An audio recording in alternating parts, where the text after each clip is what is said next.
When you think about taking a road trip in an electric vehicle, is this what goes through your mind? It's very likely that we're all going to die.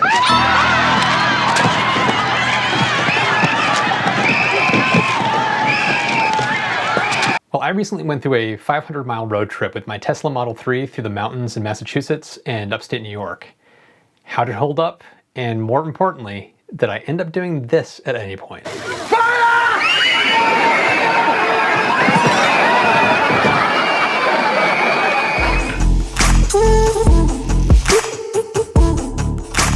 I don't know how you are when it comes to traveling, but I always like to have a game plan and try to avoid the let's just wing it to a bare minimum. For a few years now, I've been meaning to visit Fort Ticonderoga in upstate New York because I have some family history that ties back to the fort and the Revolutionary War in the United States. In addition to that trip, and as someone who's been involved in art and design his entire life, I carry just a little bit of shame that I've never visited the Norman Rockwell Museum in Stockbridge, Massachusetts, even though I've driven by it countless times over the past 20 years visiting family in upstate New York.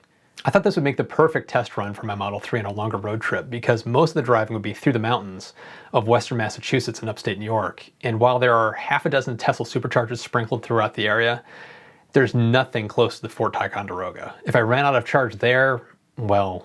Why can't I see? My blanket! My blue blanket! Give me my blue blanket!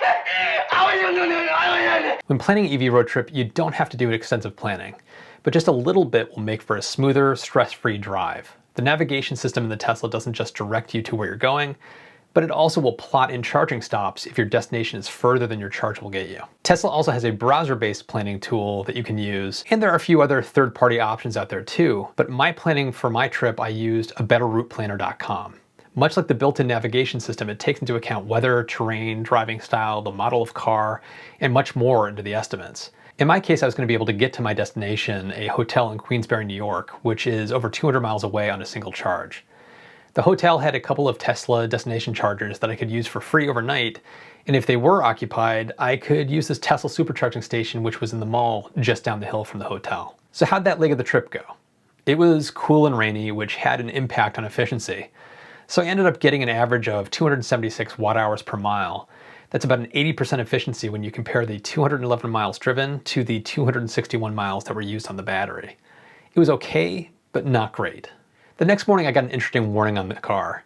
It said that the tire pressure in all my tires was far too low. Temperature changes can have big swings in your tire pressure, and it was much cooler now than it was when I started my trip.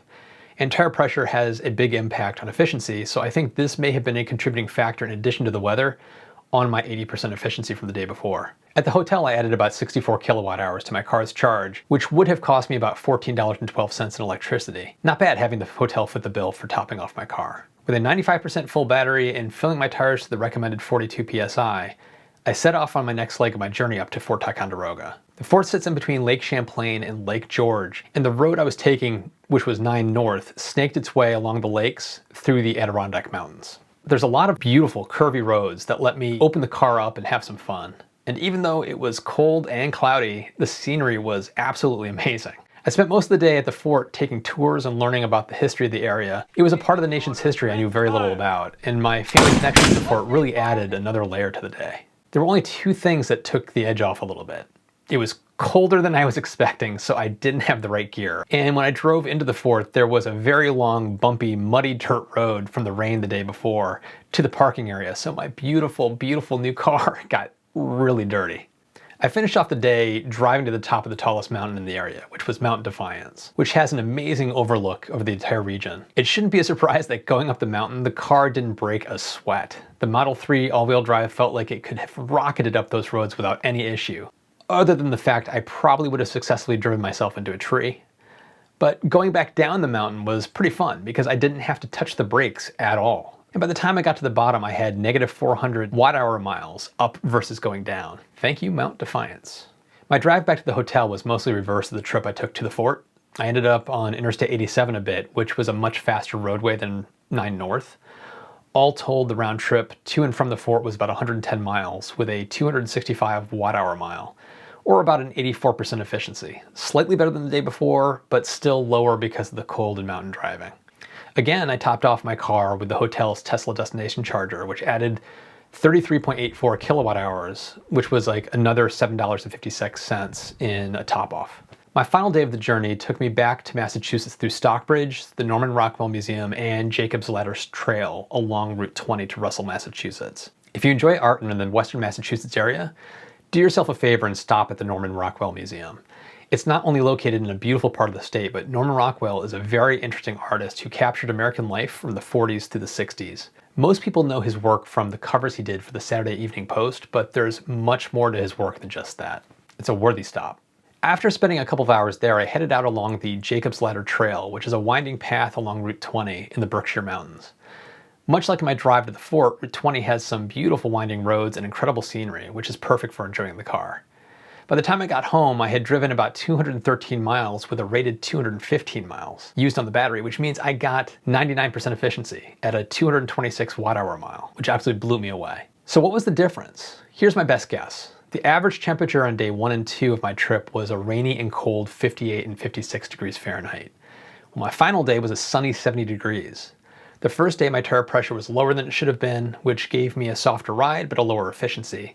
The second day had some drastic altitude changes driving through the Adirondack Mountains, and even though I drove through the Berkshires on my final day, they weren't as steep and varying in height as the Adirondacks. Internal combustion engine cars suffer from many of the same efficiency issues when it comes to weather, driving style, tire pressure, but as an EV driver, I think I was more attuned to it because of my desire to make sure I didn't run out of charge and avoid this. In the end, it wasn't something I needed to worry about at all on this trip. There were 4 Tesla Superchargers directly on the path I took to and from the hotel. That's about 1 every 50 miles, and even if I had gone straight to the fort without stopping in Queensbury, there would have been 3 on the alternate path, not to mention the ample number of level 2 chargers at places like my hotel. You don't need to worry about range, but with a little planning, you can make sure you're optimizing your time so you can enjoy your trip and not sit at a charger. My next big trip will be to visit family in upstate New York at Rochester, which is about 800 miles round trip from here. For that type of trip, you can time your charging stop for breakfast, lunch, or dinner to get charged up while you eat.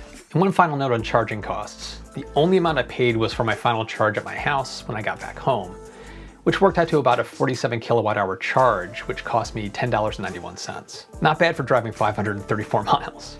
It's about a 2 cents per mile that I paid. If I had to use Tesla Superchargers in New York, it would have been about 24 cents per kilowatt hour, which would have cost me about $23.40 for a final cost of $34.32.